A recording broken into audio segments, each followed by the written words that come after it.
In this video, I wanted to go over the top portion of the Logic interface because a lot of good stuff happens in the top here. So going through what all of these different functions are is really critical to be able to record well, because yes, we want to be able to record and make amazing sounding music, but we have to have our sessions set up correctly in order to do that. And on our last Essentials video, if you haven't seen it yet, there's a link in the description to check it out, which that was how to actually set up and record with a microphone and an instrument, how to set all that stuff up. And in this video, we're going to kind of go through all of these top things here and just go over quickly what each of them do and the importance of them. So the very top left here is the library button. I think what's great about Logic is usually when you hover over something, it will also give you the shortcut key. So you can either click it with your mouse or hit the letter Y and that opens it. So the library will open up this window here, which is basically all of the built-in Logic sounds and patches. So you can go through anything here.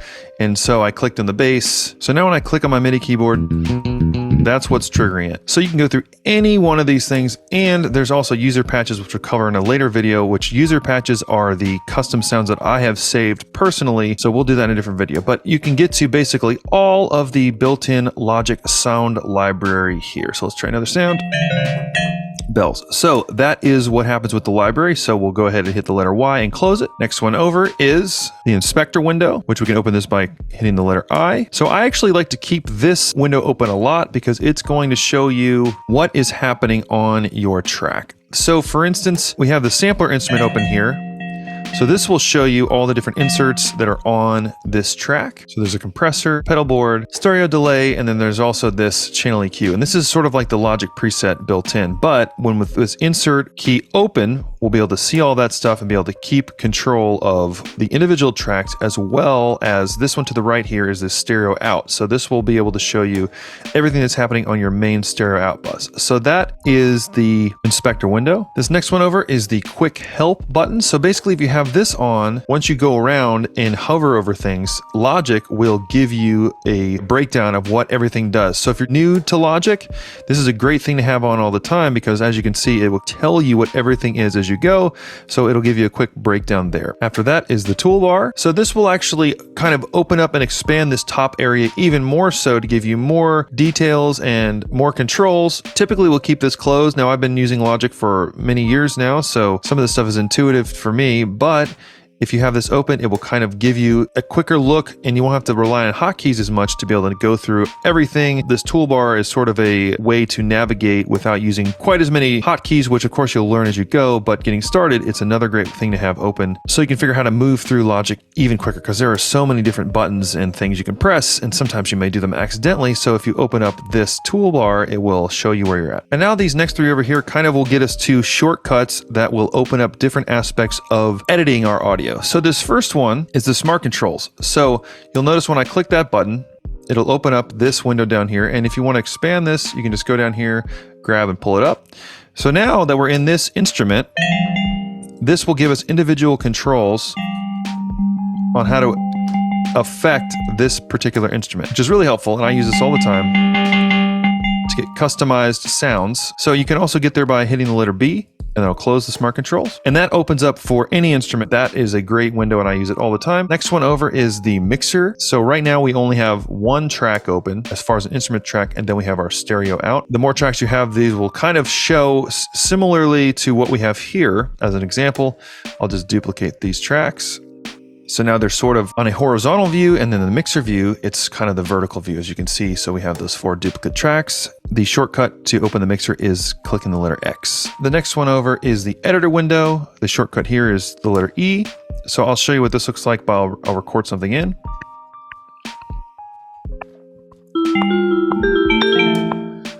It was really great playing there. So now that we have some MIDI information in this editor window, it'll show what I just poorly played. And there's all kinds of things you can do here. This will be different videos because we're just trying to do a brief overview of this top section of Logic, but that is essentially the editor window shortcut. So now we're going to move over here to, these are the basic like playhead controls. These all have shortcuts, which like I said, when you open them, it'll show you how to do it. So this is for rewind. You can do with a comma. Forward is period. Go to the left locator. So this will take us back to the beginning. You can also do that by hitting the return key. Next over is the play button. And then some of these buttons have these little arrows, which have additional controls. So we won't go into this too much, but you can kind of customize what the play button will do. I typically keep a lot of this stuff in the default setting. Also for both play and stop, the shortcut is spacebar, and stop is spacebar. Next one over is this red, which you probably know means record. So there's a couple different recording options, but if you click record, it'll start the click, and now we are recording, whichever track we're enabled. There you go. Also hitting the R button will start recording as well. And then this one here is the cycle range. So I use this a lot. If I hit the letter C or the cycle range button, you'll notice this little yellow bar will appear. And what basically that means is it will play from the beginning. It will stop playing and begin to loop at the cycle range wherever this yellow bar is, which can be really helpful, especially in editing if you want to just zone in on a specific area for a while and just work on one section instead of keep going back to the front or, you know, going around and clicking with your mouse. So, and then you hit the letter C to turn that off. Another quick shortcut that I use a ton is if you click on a particular region and then you hit the letter U, it will create a cycle range on that entire region as you just saw there, which I use that all the time. So next thing over is our main view window here. So this is going to show things like the bar you're on, the beat you're on. It has the tempo and the smart tempo. Also, you have your time signature and key. Now this down arrow here goes to a very customizable, you can kind of select what this window looks like. I honestly keep it usually in this beats and project because it's the smallest amount of information. And if you're anything like me, I prefer simple and clean. Now, sometimes I will move it to beats and time because this will tell you exactly how long. So now you can see it kind of gives you the minutes, which sometimes when I'm doing specific things, I need to know where time markers are. But other than that, I typically will keep it in beats and project. So just a couple things here to note. You can change your BPM. You can double click it and you can type in, 80 or whatever you'd like. Here is something called smart tempo. This is basically a whole other video, but the first options where I keep it is basically it will always stay with whatever number you have there. Same here with the time signature. If you single click, you can select the time signature 3 4 4 4 5 4 6 8 7 8 and 12 8. Of course, like with everything else in Logic, you can do custom. Honestly, a lot of times if I'm in a BPM like 80 or anything below 100 or so,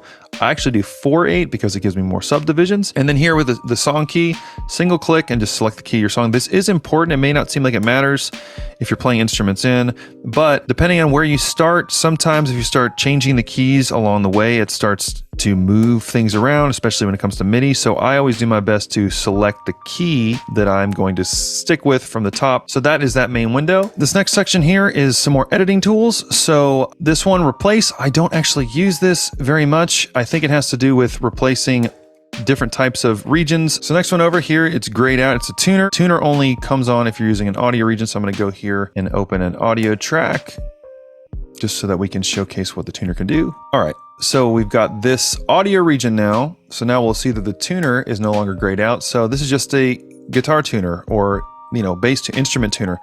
So you play in, you make sure you're in tune because obviously being in tune is very important. And my voice is not currently in tune. That's why it's moving around a lot. But I tune when I'm recording. I'll tune every few takes just because I want to make sure that it's right. Because if you have an instrument that's out of tune, it can literally wreck the entire mix.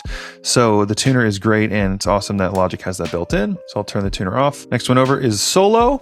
So solo is in regards to just hearing one instrument at a time. So I keep deleting this part, but I'm going to play in something else.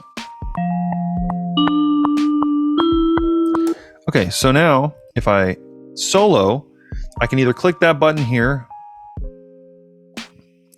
like that, or I can hit the letter S, and you'll notice there's a solo button that's kind of built into each channel strip here. So basically what that means is it's just going to play back what you have soloed. Now, in this case, we only have one instrument, so we're only going to hear the one thing. But, if you're trying to tune a vocal or if you're trying to EQ something in solo mode, that is a great shortcut, and I use the solo mode all the time. And you can actually customize what shows up here. So if you right-click here, you'll see customize, control bar, and display.